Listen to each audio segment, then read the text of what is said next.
Indego came to Philadelphia in April 2015 with 60 stations and over 600 bikes.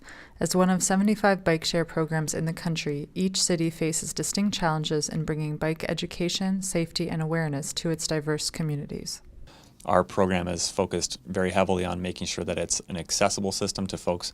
Even if you don't have a bank account, even if you are a low-income person, you've got access to bike share because we have ways for you to pay in cash from the start. Ways for you to get a discount if you have a Pennsylvania Access card that gets you food stamps or other benefits, you get a $5 a month pass. And so we spend a lot of time really thinking about how do we make this accessible for Philadelphia, and that's what we're really proud about the system, I think, is making it something that's tailored to Philadelphia really well. I decided to go ahead and sign up. I signed up online, and I went to the Family Dollar where you can get the receipt and then bring it back to the dock station, and you follow the steps, and they tell you how to retrieve your bike, and then you'll receive a chip key in the mail so you can get the bike at your disposal any time of the day, any hour, whenever you choose to ride it.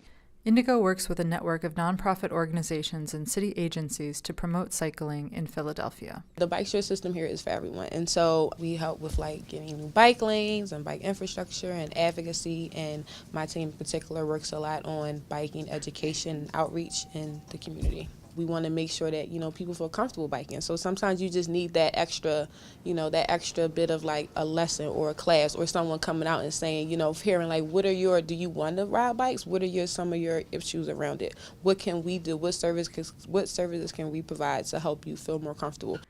Organizations like the neighborhood bikeworks have been working for over 20 years to promote cycling to young Philadelphians. So our mission is to educate and empower youth and communities around bicycling with bike riding and bike repair.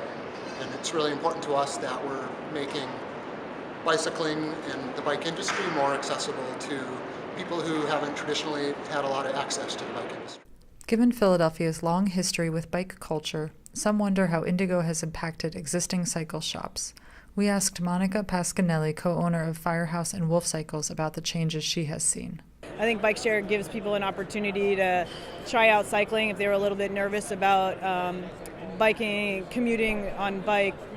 They get the opportunity to try it out, and we have a lot of people who have tried out bike share and they find that they are comfortable commuting, and then they come to us to buy a bike. And then I think just seeing more cyclists on the road inspires people to get out there and try it themselves. Recently, Indego launched Philly to a Milli, a campaign to celebrate its successful first year.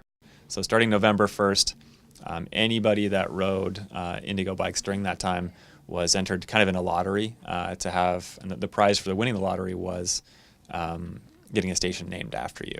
Once we hit 1 million rides, then we pull a name out of the hat. The 1 millionth rider was me, Calvin Linton.